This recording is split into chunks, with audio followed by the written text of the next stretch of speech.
سورت نساء آیت نمبر 129.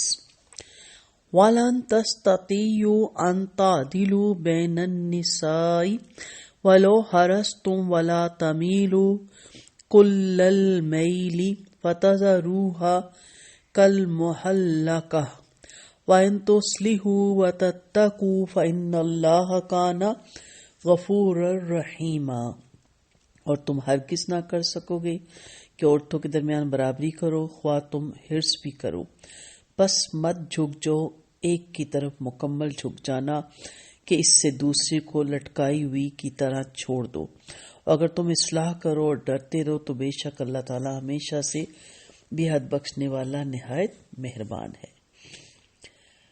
وَلَن تَسْتَطِيعُوا أَن تَعْدِلُوا یعنی دو یا دو سے زیادہ بیویوں کے درمیان ہر لحاظ سے پوری مساوات برتنا انسانی طاقت سے باہر ہے، کیونکہ عورتوں میں اپنی طبیعتوں، اخلاق اور عادات، حسن و صورت، عمر وغیرہ میں ایک دوسرے سے فرق ہوتا ہے. ایسی صورت میں اگر مرد کا میلان ایک کی طرف زیادہ دوسری کی طرف کم ہو تو یہ ایک فطری امر ہے جس پر وہ چاہے بھی تو قابو نہیں پا سکتا. لہٰذا قرآن نے اس بات پر زور دیا کہ ایک سے زیادہ بیویاں ہونے کی صورت میں ایک کی طرف اس طرح نہیں جھک جانا چاہیے کہ دوسری معلق یعنی لٹکی ہوئی ہو کر رہ جائے، گویا اس کا کوئی شوہر ہے ہی نہیں اور نہ ہی وہ غیر شادی شدہ ہے کہ کہیں اور نکاح کر لے. یہ تو حرام ہے. ظاہری حقوق میں عورتوں سے مساوی سلوک کیا جائے، دل کے میلان پر گرفت نہیں. اس لیے نبی کریم صلی اللہ علیہ وسلم فرمایا کرتے تھے، یا اللہ یہ میری بیویوں کے درمیان اس چیز کی تقسیم ہے جس کا میں اختیار رکھتا ہوں، یعنی کھانا پینا، کپڑا، سونا، بیٹھنا وغیرہ. لہٰذا تو مجھے اس چیز پہ ملامت نہ فرما جس کا میں اختیار نہیں رکھتا، یعنی دلی میلان اور محبت. بعض لوگوں نے اس آیت اور اس صورت کی آیت 3 دونوں کو ملا کر نتیجہ نکالا ہے کہ ایک سے زیادہ بیویوں کے درمیان عدل ممکن ہی نہیں. دوسرا حکم ہے کہ اگر عدل نہ کر سکنے کا خوف ہو تو بس ایک بیوی یا ایک لونڈی رکھے. معلوم ہوا کہ ایک سے زیادہ نکاح جائز نہیں. اس کے جواب کے لیے سورۃ نساء کی آیت نمبر 3 کو دوبارہ پڑھ لیں، بلکہ زیر تفسیر آیت میں تو عورتوں کے درمیان عدل میں اتنی رعایت دی گئی کہ اللہ تعالیٰ نے منع نہ کیا ہوتا تو آدمی 4 سے زیادہ بیویاں بھی رکھ سکتا تھا، بشرطیہ کوئی عورت ایسی لٹکی ہوئی نہ ہوتی کہ خاوند اس کے پاس چکر بھی نہ لگاتا، نہ اس کے کھانے پینے کی فکر کرتا. اگر آدمی اصلاح کرے اور ڈرے تو جو کمی بیشی ہے وہ اللہ تعالیٰ انشاءاللہ معاف فرما دیں گے. تو یہاں وہ بتایا جا رہا ہے کہ کسی ایک بیوی کی طرف میلان طبیعت کی وجوہات، وہ اس لیے کہ مثلا ایک بیوی جوان ہے، دوسری بوڑھی ہے، خوبصورت ہے، دوسری قابل صورت یا قابل قبول صورت نہیں ہے، ایک کنواری ہے، دوسری بیوہ سے نکاح ہوا تھا، ایک خوش مزاج ہے، دوسری تلخ مزاج ہے، ایک ذہین ہے، دوسری کن ذہن ہے. اب ظاہر ہے کہ یہ ایسی صفات ہیں جن پہ اگرچہ عورت کا اپنا کچھ عمل دخل نہیں، تاہم یہ خاوند کے لیے میلان یا عدم میلان تباہ کا باعث بن سکتا ہے.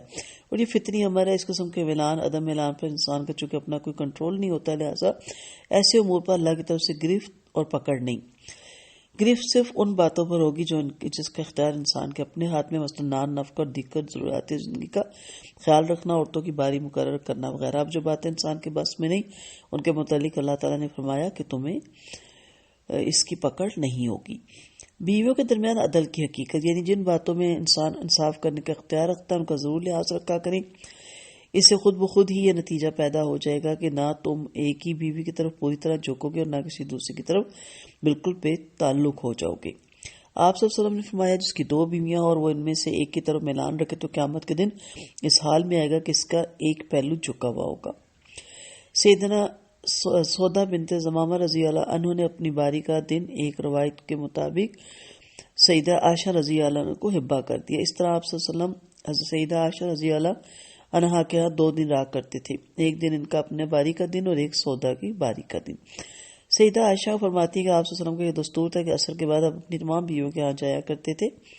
سیدہ عائشہ فرماتی ہے کہ آپ صلی اللہ علیہ وسلم جب مرض الموت میں بیمار ہوئے تو بیماری شدت اختیار کر گئی تو آپ نے باقی بیویوں سے اجازت دی کہ آپ عائشہ کی گھر میں رہنا چاہتے ہیں تو تمام بیویوں نے اس کی اجازت دی. یعنی ان چیزوں کا آپ صلی اللہ علیہ وسلم نے بہت زیادہ اہتمام کیا اور خیال رکھا. سیدنا انس رضی اللہ عنہ فرماتے ہیں یہ سنت ہے کہ جب کسی کنواری سے نکاح کرے تو اس کے ہاں 7 دن رہے پھر باری مقرر کرے، اور جب شوہر دیدہ یعنی ہفتہ سے نکاح کرے بیوہ سے یا طلاق یافتہ تھی تو اس کے ہاں 3 دن رہے، پھر باری مقرر کریں۔